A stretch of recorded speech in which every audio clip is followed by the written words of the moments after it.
আমার মেয়েকে নিয়ে আমার অনেক স্বপ্ন ছিল, আর এখন তোমার মতো ভূত পেয়েছি। মা, তুমি যা ভাবছো তা না। আসলে চুপ করে থাকো, তুমি ভালো মন্দ বোঝা বন্ধ করে দিয়েছো। এই লোকটা তোমার আঁচলে বাঁধা, তুমি ওকে ছেড়ে দাও না কেন? কবিরের নাম শুনে আপনি সেই ড্রিঙ্কটার ঘটনাটা মনে করল। মম, এই টাকা গৌতম আমাকে দিয়েছে, কবির দেয়নি।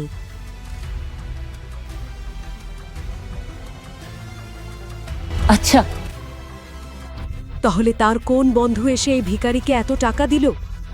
যাও, এক্ষুনি ফোন করো, তোমার বন্ধুকে এক্ষুনি ফোন করো।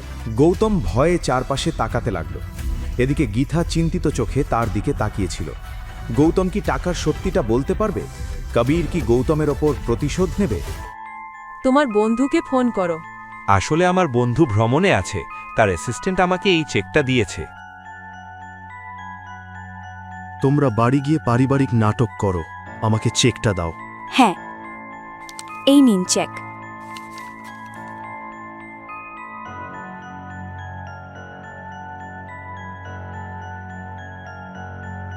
মম, কবির আসলে যেমন তুমি ভাবছো তেমন না। কবির টাকার বিনিময়ে আমার সাথে জোর করার চেষ্টা করেছিল, আর যদি গৌতম ঠিক সময় না আসতো তাহলে তার প্ল্যানে সফল হয়ে যেত।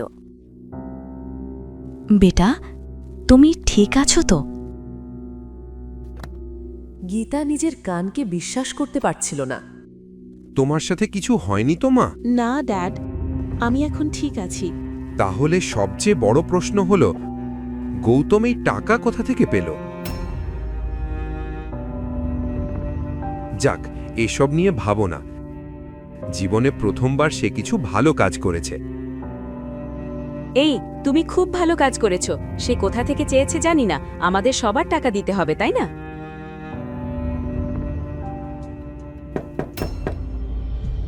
মা, আমরা বাড়ি গিয়ে এসব নিয়ে কথা বলবো। ফিনিটার আমাদের দেখছে। সন্ধ্যা হয়ে গিয়েছিল এবং গীতা গৌতমকে খোটা দেওয়ার কোনো সুযোগ ছাড়তে চাইছিল না।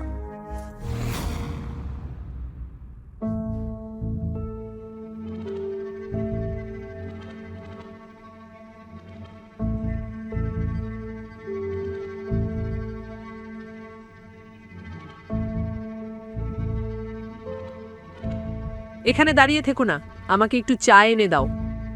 হ্যাঁ মম। আর শোনো, চায়ে কম দুধ আর এলাচ দেবে। তোমার পূর্বপুরুষরা আমাদের কোনো ধন সম্পদ দিয়ে যায়নি, বুঝেছাও? হ্যাঁ মম।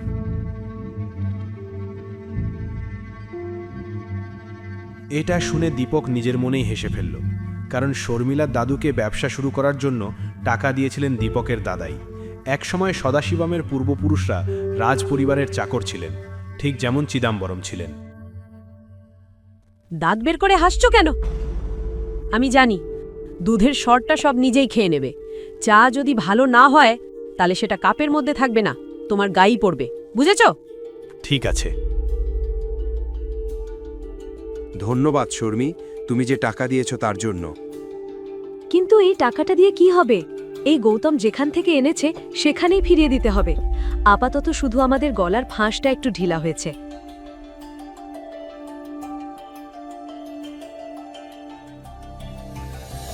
শর্মিলা নিজের সঞ্চয়ের কথা ভাবতে লাগল, কারণ দীপক যে টাকা ধার নিয়েছিল সেটা শিগগিরই ফেরত দিতে হবে। ঠিক তখনই প্রতিদিনের মতো দীপক খাওয়ার কথা জিজ্ঞেস করতে এলো, কারণ বাড়িতে গীতা আর গণেশের পছন্দ প্রায়ই আলাদা ছিল।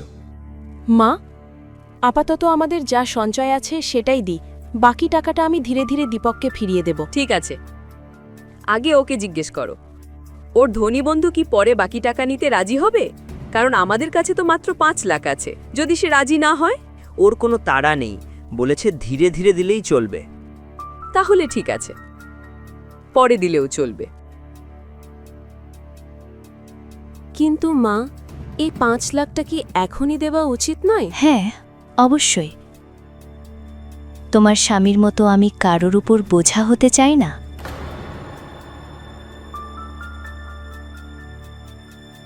ঠিক আছে দীপক, টাকা ফেরত দেওয়ার সময় আমার পক্ষ থেকে তোমার বন্ধুকে ধন্যবাদ জানিও। আমাদের জন্য সে অনেক বড় উপকার করেছে।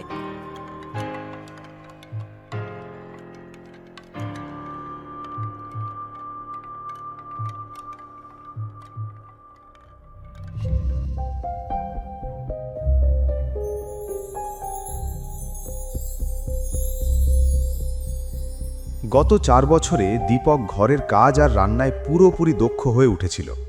সবচেয়ে কঠিন রান্নাটাও করতে তার বেশি সময় লাগতো না। অল্প সময়ের মধ্যেই সবাই খাওয়া শেষ করে নিজেদের ঘরে চলে গেল।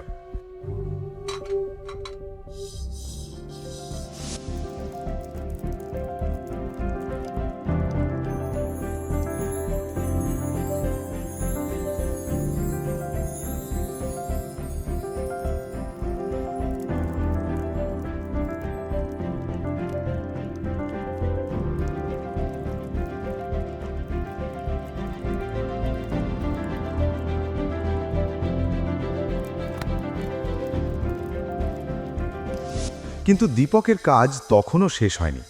সে রান্নাঘরে বাসন মাজছিল। সময়ের সঙ্গে সঙ্গে দীপক নিজেকে সব দিক থেকে বদলে নিচ্ছিল।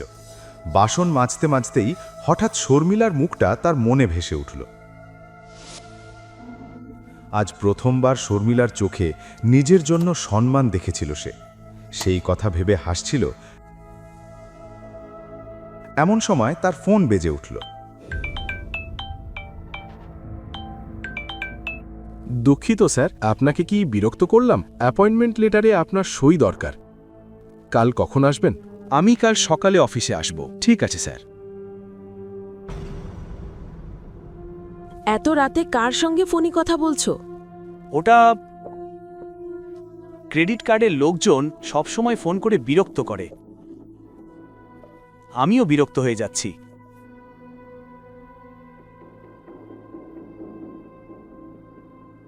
পরের দিন সকালে দীপক ঘরের কাজ শেষ করে এসভি গ্রুপ কোম্পানির দিকে রওনা দিল। সে শর্মিলাকে মিথ্যে বলেছিল যে সে বাজারে যাচ্ছে, তাই তাকে দ্রুত বাড়ি ফিরতেই হবে। সুপ্রভাত স্যার, আমি সব সিনিয়র এক্সিকিউটিভদের জানিয়ে দিয়েছি। আমি একটি মিটিংয়ের ব্যবস্থা করেছি স্যার। আপনি কখন আসছেন? মিস্টার আথাভান, আপনাকে কে এই মিটিং আয়োজন করতে বলেছে? আমি চাই না কেউ জানুক আমি কে। দয়া করে মিটিংটা বাতিল করুন। দুঃখিত স্যার। আমি মিটিং বাতিল করে দিচ্ছি। দয়া করে চিন্তা করবেন না, কেউ আপনার সম্পর্কে কিছুই জানে না। ভালো, আমি তোমার কেবিনে তোমার সঙ্গে দেখা করব।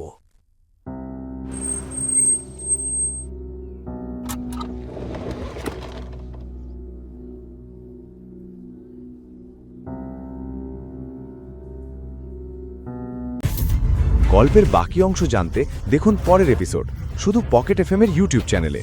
আর রয়্যাল ওয়ারিসের সব এপিসোড শুনতে বর্ণনায় দেওয়া লিঙ্ক থেকে পকেট এফএম অ্যাপ ডাউনলোড করুন।